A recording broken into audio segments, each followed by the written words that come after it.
한일혁명 104주년 기념 인문학 강의 시간입니다. 지난주 내용 기억나십니까? 전세 사기. 예. 이거 유튜브에서 폭발했습니다. 조회수 아주 많고요. 또 저희 온라인 성도님 중에 막 문의 주신 분도 계시고, 예. 저희 청년들도 독립 좀 하지 말아야겠다 생각하게 되었고, 예. 현명한 판단인 줄 믿습니다. 이번 주는요. 예. 답답한 이야기입니다. 아크 부대와 파라랑 공주. 여러분 파라랑 공주 기억나십니까? 설교 아닌데 옛날 인문학 강의 때 했었어요. 맞아요. 예. 아크 부대는요. 뭐 들어본 것 같기도 하시죠. 오늘 그 이야기입니다. 자, 윤석열 대통령이 UAE 아랍에미리트 연합에 있는 아크 부대를 방문했습니다. 1월 15일 날. 이 아크 부대는 UAE에 있는 우리나라 전투 부대예요. 거기서 장병들을 위로하고 격려하고 등등등 했습니다. 그러면서 이런 말을 합니다. 형제국의 안보는 바로 우리의 안보입니다. UAE의 적은 가장 위협적인 국가는 이란이고 우리의 적은 북한입니다. 이런 멘트를 합니다. 이것 때문에 지금 난리 정도가 아니라 큰일 났습니다. 정말 큰일 났습니다. 자, 요걸 한번 생각해 볼게요. 일단 아랍에미리트 UAE는 우리의 형제국이다. 맞죠? 여기 이렇게 말했어요. 그렇게. 그리고 형제국의 안보는 우리의 안보다. 형제국이 위험하면 우리가 도와준다. 막 이런 뜻이죠. 그리고 3번 UAE의 적은 이란이고 우리의 적은 북한이다. 이렇게 얘기했습니다. 그러면 결론입니다. 우리의 적은 누굽니까? 그래서 이란은 우리의 적이에요. 이 3단 논법이 그렇잖아요.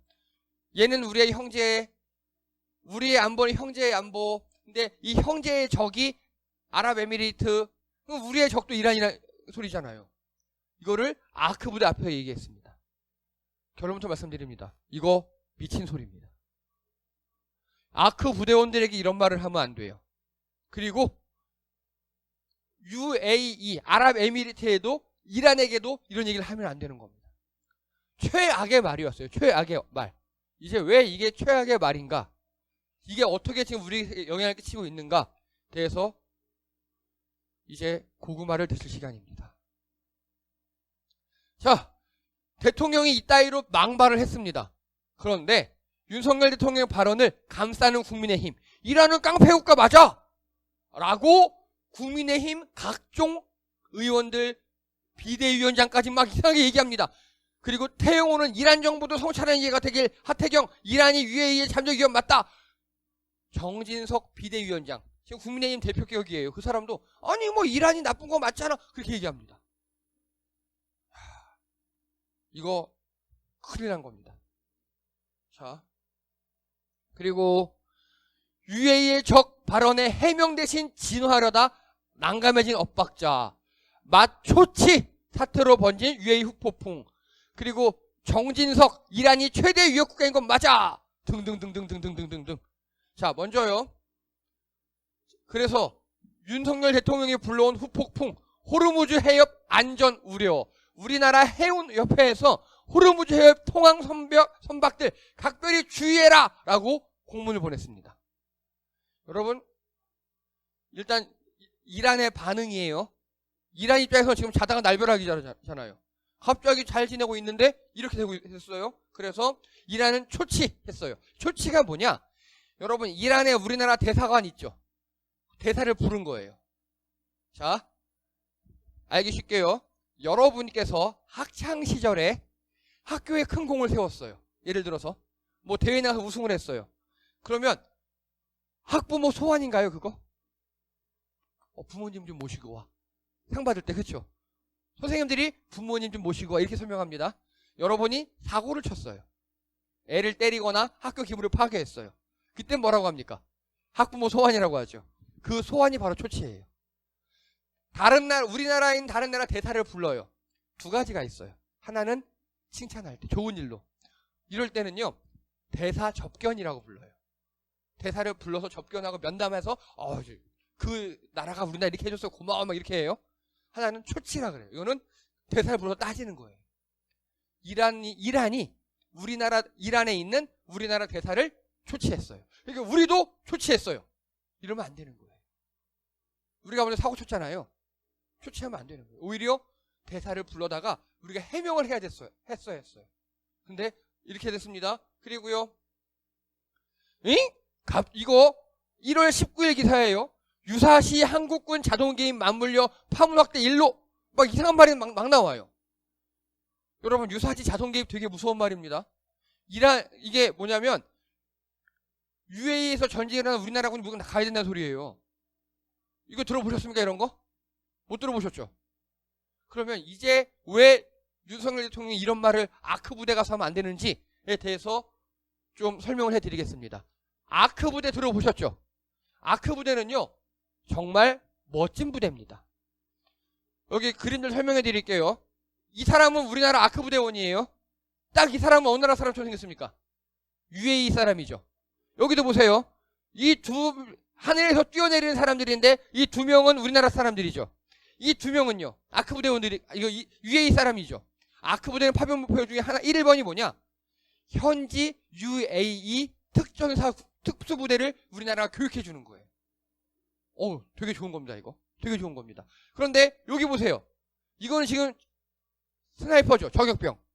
그리고 이거는 해군 침투부대 C1 같아요. 이게 다 아크 부대에 있어요. 그래서 아크 부대는요 UAE 군사협력훈련단이라고 합니다. 그래서 UAE를 훈련도 시켜주지만 유일하게 평화유지군이 아닌 단독 작전부대입니다. 이해되십니까? 우리가 해외에 파병한 유일한 전투부대가 아크 부대라는 소리예요. 아크 부대는 전투부대입니다. 전쟁을 수행하고요. 그리고 여러분 아덴만 여명작전이라고 기억나십니까? 우리나라 선박이 소말리아 해적들에게 피랍됐어요. 그때 우리나라 청해부대에서 네이비실이 가가지고 다 구해왔어요.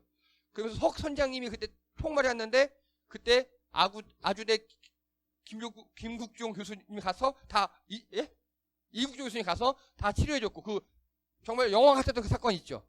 그거를 보고 UAE에서 니네들 이 네이비실 되게 세네? 이것도 보내줘. 그래서 지금 현재 아크 부대에는요 이거 보세요. 육군 특전사 들어가 있고요. 육군 특전사 해군 네이비실 들어가 있고요.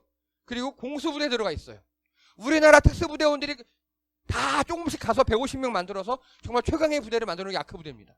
아크 부대는 현지 UAE 특수부대를 교육도 해주고 그리고 거기서 작전이 뭔가 전투가 필요하다? 그러면 우리 전투 뛰는 그런 부대예요. 우리나라에서 해외 파병은요 다 평화유지군이었어요. 그래서 주로 의무 아니면 건설 이런 것 쪽으로 토목 군수 이런 것 쪽으로 지원부대로 갔는데 유일하게 전투부대로 간 겁니다. 이 아크 부대를 배경으로 만든 드라마가 태양의 후예. 예. 자, 그럼 다시요. 윤석열 대통령이 이 아크 부대 가서 뭐라 그랬다고요? 결국 결론은 이란도 우리의 적이다라고 얘기한 거죠. 아크 부대 가서. 그러면 다른 말로 하면 아크 부대원들에게 니네 이란하고 싸워야 돼 라고 군 통수권자가 얘기한 거가 될 수 있어요. 아휴, 정신이 없는 겁니다. 아크 부대가 어떤 부대인지도 모르고 왜 파병됐는지도 모르고 이들이 거기서 어떤 임무를 수행하는지도 모르고 아무것도 모르는 겁니다. 그리고 이게 끝이 아니에요. 이 아크 부대는요 원래 파병할 게 아니었어요. 근데 뒷얘기가 있어요. 이게 정말 고구마예요. 2009년 말에 이명박 대통령이 UAE 아랍에미리트에 원전 수출을 세일즈하겠다고 방문합니다. UAE가 원전을 짓겠다고 입찰을 낸 거예요. 근데 그 당시 가장 유력했던 나라가 프랑스였어요. 원전. 프랑스도 원전 강국이거든요. 프랑스가 근데 여러분 입찰하면 금액을 써내야 되잖아요. 이 치산 새끼들이 괄호 열고 여러분 프랑스 하면 또 떠오르는 게 뭐가 있습니까? 군사적으로 웨인 부대 아시죠? 프랑스 웨인 부대 많이 들어보셨죠? 우리가 니네한테 파병해 줄게 라고 괄호 열고 쓴 거예요. 프랑스가. 그러니까 UAE는요 인구가 1000만이 채 안 돼요. 그리고 자기네 자국 인구 중에서 원래 우리나라 출신 사람이 별로 없어요. 다 해외에서 이민 사람들이 더 많아요. 그러니까 군대를 유지할 수가 없어요. 근데 석유는 팔아서 돈은 많아요. 어떻게 하느냐? 해외에 있는 나라의 그 군대를 주둔시키는 방법으로 안보를 유지해 왔어요. 근데 프랑스가 가려운 데를 긁어주네? 프랑스로 확 기울었습니다.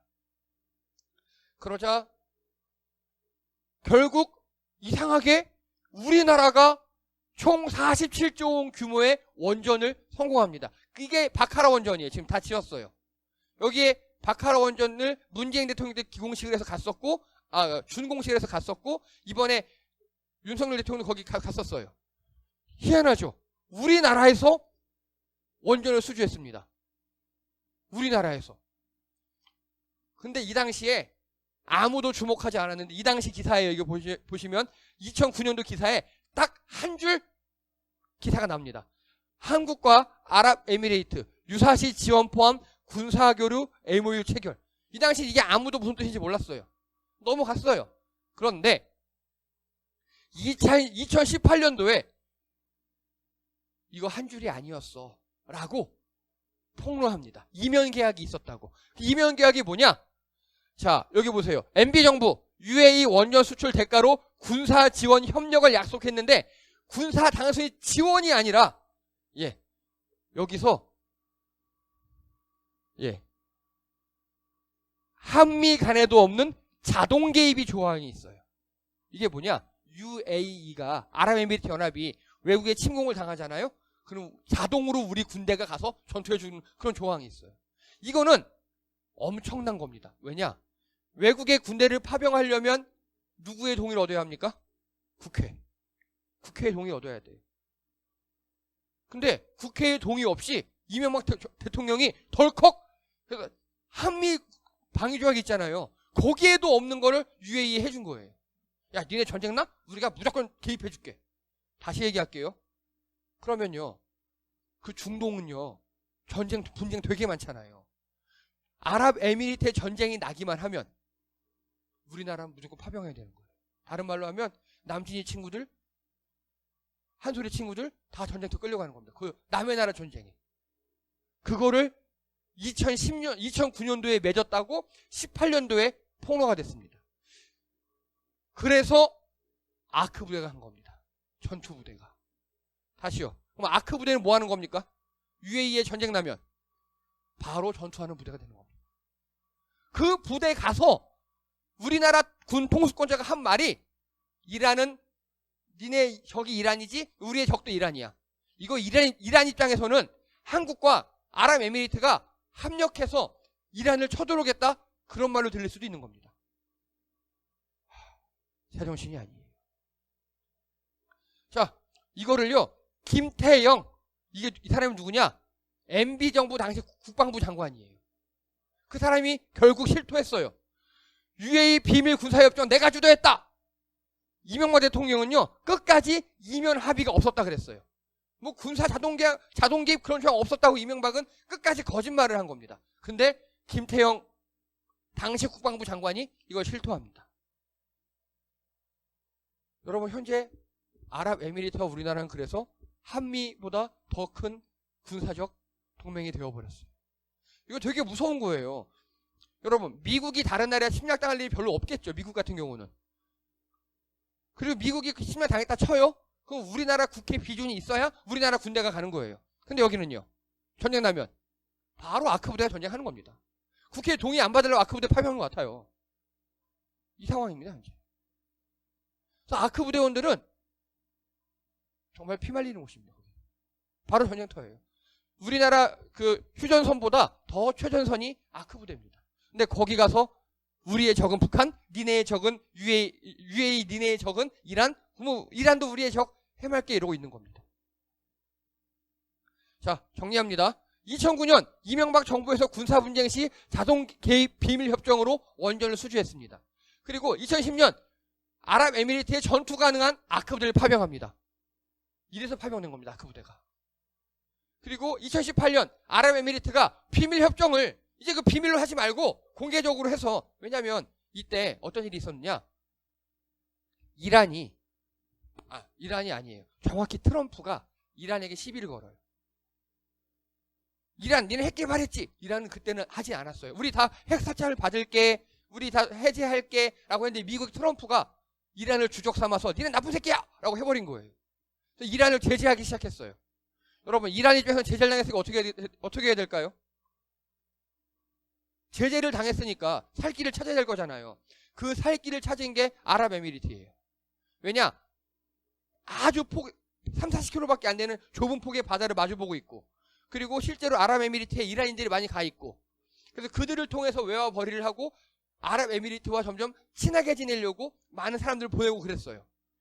그러니까 아랍에미리트 입장에서는요, 자국에 들어와 있는 외국인 중에 반 이상이 이란 사람들인 거예요. 그러니까 마치 우리나라에게 중국 같은 거예요. 그러니까 아랍에미리트 약간 쫄리겠죠. 그래서 우리나라에게 요청을 합니다. 야, 옛날에 이렇게 2009년도에 니네 원전 지어주면서 합의했잖아. 이거 우리 이제 공식화하자. 니네가 우리 지켜줘. 큰일 날 일이죠, 이거. 그래서 그 당시 임종석 비서실장과 송영무 국방부 장관 UAE에 수차례 방문합니다. 막 시켜요.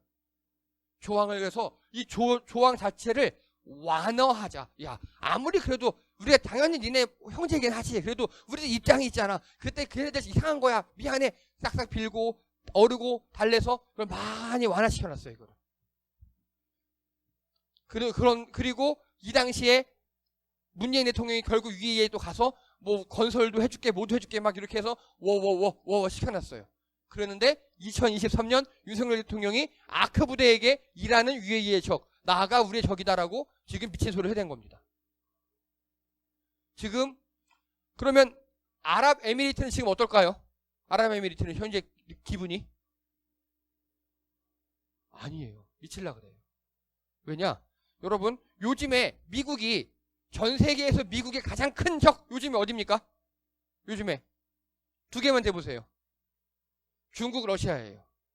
원래 러시아하고는 잘 지냈거든요. 비교적. 근데 전쟁 터졌죠. 그래서 여기가 더 이상 중동에 신경을 쓰지 않아요. 그래서 이스라엘에게 뭐라 그랬느냐? 이스라엘이 미국 완전 꼬봉이잖아요. 니네 사우디랑 친하게 지내. 이스라엘 사우디 원수였거든요, 거의. 그래서 거기 지금 중국에 훈풍이 불어. 아니, 중동에 훈풍이 불어요. 요즘 다 잘 지내려 그래요. 그리고 그게 대세예요. 뭐 우리는 어느 진영이 아니라 우리 지역끼리 잘 지내자. 왜냐? 전쟁 나면 그 지역이 쑥대밭이 되거든요. 러시아를 봤거든요. 그래서 지금 이란하고 UAE도 최근 들어 잘 지내려고 되게 노력을 하고 있어요. 우리 뭐 어차피 가까우니까 우리 뭐 잘해보자. 그리고 투자도 해줄게. 막 등등등등 그러고 있어요. 그런데 갑자기 UAE에서 우리나라 대통령이 이란 니네 적이지? 이러고 있는 거예요. UAE 깜짝 놀랐어요. 그리고 이란도 깜짝 놀랐어요. 어디만 좋아할까요? 미국이요. 아싸. 이러고 있어요, 지금 미국만. 자,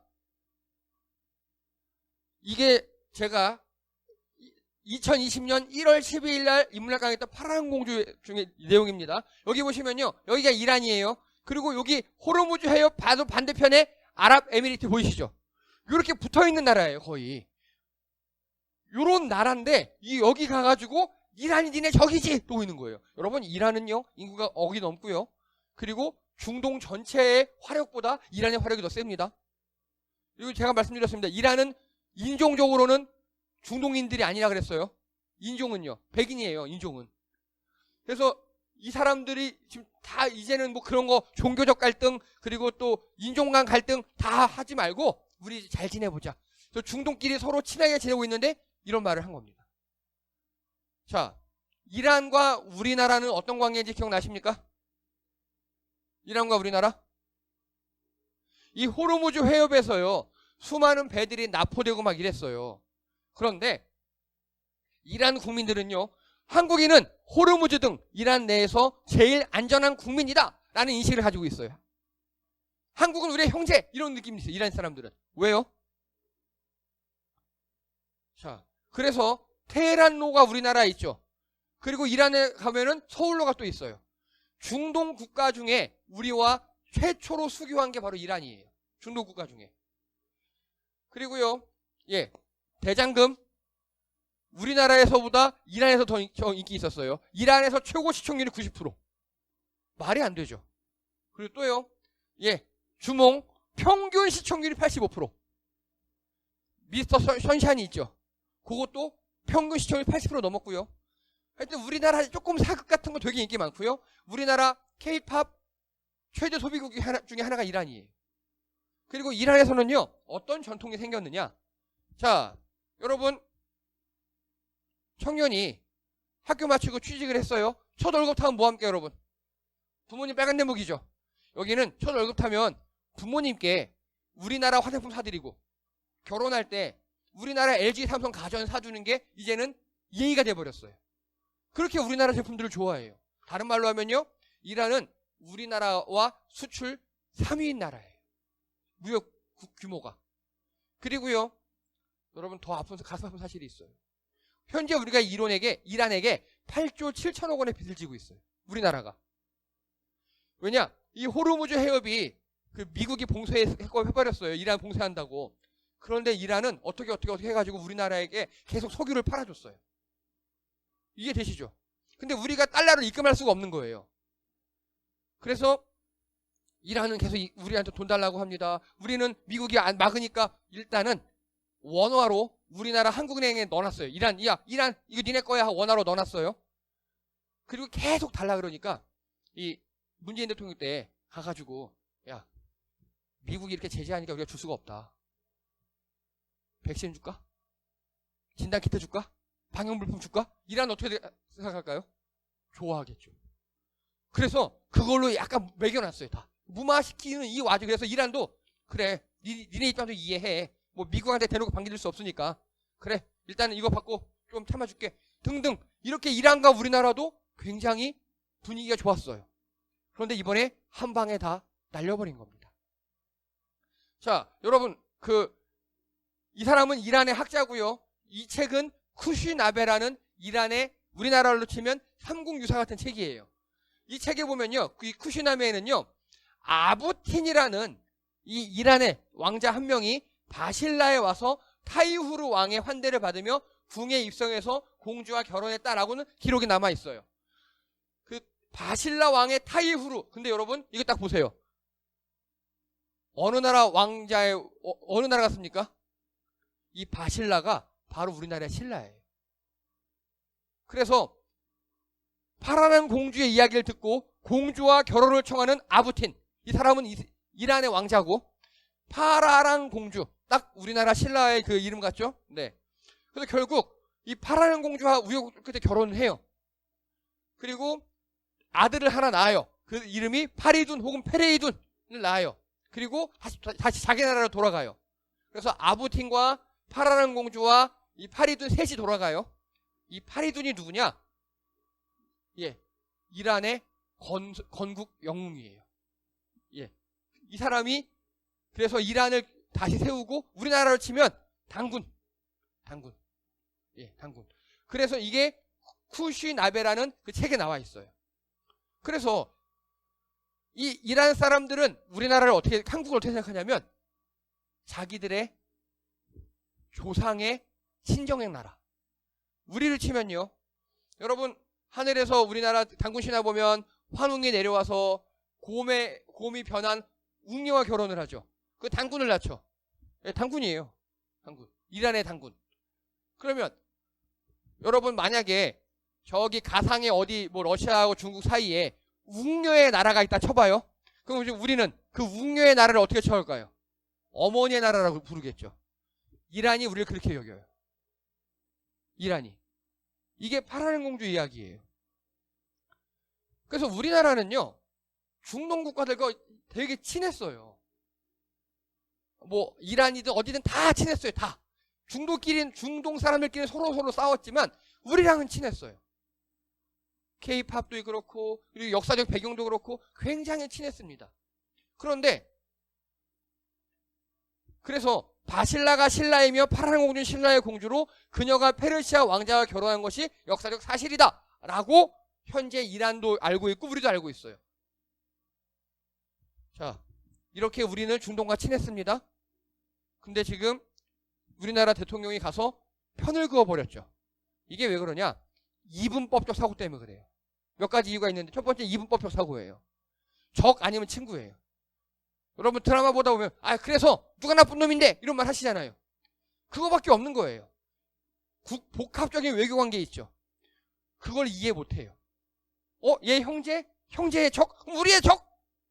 우리가 8조 얼마를 빚졌고 또 우리에게 그 어려울 때 석유를 팔아줬고 우리나라가 얼마나 수출하고 우리나라에 들어와 있는 이란인도 5천 명이 넘고 이란에 진출해 있는 우리나라 기업이 몇백 개가 넘고 하나도 신경 안 써요. 그냥 우리 형제의 적 나쁜 놈 그것도 아크 부대에 가서 아크 부대는 그러면 가서 싸우란 소리잖아요. 그거는 이러고 있는 겁니다. 그러면 이런 단편적인 사고 있죠. 형제 아니면 적. 여러분 우리 기독교인들 이거 되게 조심해야 돼요. 우리도 그러잖아요. 교회 다녀? 형제. 교회 안 다녀? 적! 이러잖아요. 예수 천국 불신족! 이러잖아요. 되게 조심해야 됩니다. 이런 극단적인 이분법적 사고가 교회를 지금까지 이렇게 만들었고요. 우리나라를 이렇게 만들어가고 있어요. 또 하나. 여러분 혹시 바이든 날리면 사건 아십니까? 바이든 날리면 사건? 윤석열 대통령이 공개적인 말실수를 되게 많이 했습니다. 그중 대표적인 거 하나가 해외 정상회담 가가지고 바이든한테 막 쪽당하면서 돌아오면서 저 국회에서 승인 안 해주면 어떡하냐 막 이렇게 얘기한 거를 완전히 전 국민이 다 들었어요. 망언을 했어요. 근데 여러분 망언을 하면 어떻게 됩니까? 바이든 대통령이 미국 여성 기자한테 쌍욕을 한 적이 있어요. 어떻게 했을 것 같습니까? 그 다음에 사과했어요. 야 미안해. 내가 화가 나서 그랬어. 근데 나도 대통령이지만 인간적으로 화날 수 있잖아. 내가 인간적으로 욕했어. 그걸 공개적인 석상에서 얘기해서 미안해. 난 대통령으로서 너에게 공정하게 잘할게. 그 기자가 쿨하게 응 오케이 인정. 대신 난 앞으로도 그렇게 날카로운 질문 계속 할 거야. 오케이. 이게 악수하고 끝났어요. 그런데 우리나라 대통령은요. 말실수를 하면 어떻게 합니까? 잘못 들었다 그래요. 분명히 바이든이라고 저도 들리는데 그거를 잘 들어보십시오. 바이든이 아니라 날리면입니다. 이렇게 주장을 해요. 국내 언론들과 옆에 사람들이 아니야 우쭈쭈쭈쭈쭈쭈 사과 안 하게 만들어 놔요. 여러분 이게 큰 문제입니다. 말실수할 수 있거든요. 이 사건에 처음에 불거졌을 때 내가 우리나라 부대에게 한 거다. 내가 우리나라 애들 안타까워서 우리나라 부대에게 그렇게 말을 했는데 그렇게 잘못 미안하다. 내가 거칠었다. 이란 우리의 적이라니 뭔 소리야 라고 특사 파견하고 공식 석상에 나와서 이란 미안하다. 아니다. 니네들 옛날엔 적이었는데 내가 깜빡했다. 지금 잘 지내잖아. 요렇게 한마디만 했으면 역시 화통한 대통령. 그래. 끝날 일이에요. 근데 자신의 망언 있죠. 실수를 주변에서 계속 무마시켜줘요. 그러니까 무마할 수 없는 외교 무대 가면 이런 사건이 터지는 겁니다. 이해가 되십니까? 주변에서 외교 무대 가면 실수를 굉장히 많이 해요. 이번에도 아랍에미리트 국가가 연주되는데 혼자 이렇게 가슴에 손 얹고 있어요. 여러분 군대 갔다 온 분들 다 아시잖아요. 국기에 대한 경계 어떻게 합니까? 총 안 들어서 군복 입었을 때 이렇게 하고 거수경례하고 총 들면 받들어 총하고 그렇죠? 우리도 다 알잖아요. 근데 잘 몰랐나 봐요. 모를 수 있어요. 그러면 내가 잘 몰랐다 실수 이러면 되는데 상대방을 존중하기 위해서 이것 때문에 또 몇 개 나라에서 난리가 났어요. 왜요? 그 나라에선 이거 안 했거든요. 예를 들어 베트남에서는요. 베트남 국가가 울릴 때 가만히 있었어요. 또 다른 몇 개 나라에서 가만히 있었어요. 그냥 내가 깜빡했다. 내가 지금 시차가 적응 안 돼서 실수했다 하면 끝날 것을 변명하고 이상한 말 하다가 일을 키우고 있어요. 자, 현재 이란과 우리가 어떤 관계가 되었느냐? 이란은요. 지금 윤석열 대통령이 자꾸 핵 개발한다 그러잖아요. 그것도 지금 너희도 핵 개발한다고? 근데 우리한테 뭐라 그래? 그러고 있고요. 한국 호르무즈 해협에 다니는 한국 배들 하루에 70척이 왔다 갔다 한답니다. 우리나라 배가 호르무즈 해협에 그거 다 막아야 되는 거 아니냐고 지금 국민적인 분노가 일어나고 있어요. 그게 문제예요. 정치인들이 어떻게 하는 거 문제가 아니라 이란의 국민들이 분노하고 있다고요. 그 인식이 되게 무서운 겁니다. 그러면 우리나라에 들어와 있는 이란인 한 명이 다 어떻게 변할지 모르는 일입니다. 이제 우리가 할 일은요. 앞으로는 제대로 된 사람을 뽑는 거고요. 그리고 우리라도 이런 걸 알고 그 이란인들이라는 거 외국인들 만나면 우리라도 사과해야 합니다. 우리라도. 그게 되게 중요합니다. 지금 이란인들, 아랍에미리트 사람들 이 한마디 때문에 다 줄초성나게 생겼습니다. 우리나라 사람들 마찬가지고요. 거기 나간 사람들 얼마나 지금 위협을 느끼겠습니까? 여기까지는 공식적인 멘트이고요. 이제 좀 첨언을 하자면 이 외교의 실수는요. 다 말실수거든요. 저도 설교할 때 다 적고 합니다. 그냥 하니까 생기는 거예요. 그냥 하니까. 이걸 주변 사람들이 적어줄까요? 안 적어줄까요? 적어줘요. 대통령 비서실에 적어줘요. 근데 그거대로 안 하는 거예요. 그게 문제입니다. 이 나라의 시스템이 있잖아요.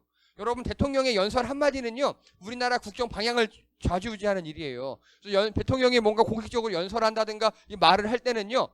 대통령 비서실이 총리실과 함께 모든 부서에 나오는 의견들을 다 종합해서 A4지 한 장으로 만들어내는 거예요. 이 시스템을 다 망가뜨려 놨습니다. 그래서 이런 이야기를 합니다. 여러분, 우리나라 시스템이 망가지고 있어요. 각자 살아남으셔야 합니다. 이런 걸 모르시면요. 그래서 여러분, 이태원 같은 데 가지 마셔요, 이제. 왜냐? 외국인들 많죠? 외국인들이 우리를 적대할 수도 있어요. 그리고 해외여행도 이런 거 아시고 가시기 바랍니다. 그래서 기회가 되면 사과하셔야 돼요. 우리가 이들에게. 예, 길어지면 또 욕할까봐 이만 마치겠습니다. 이상입니다.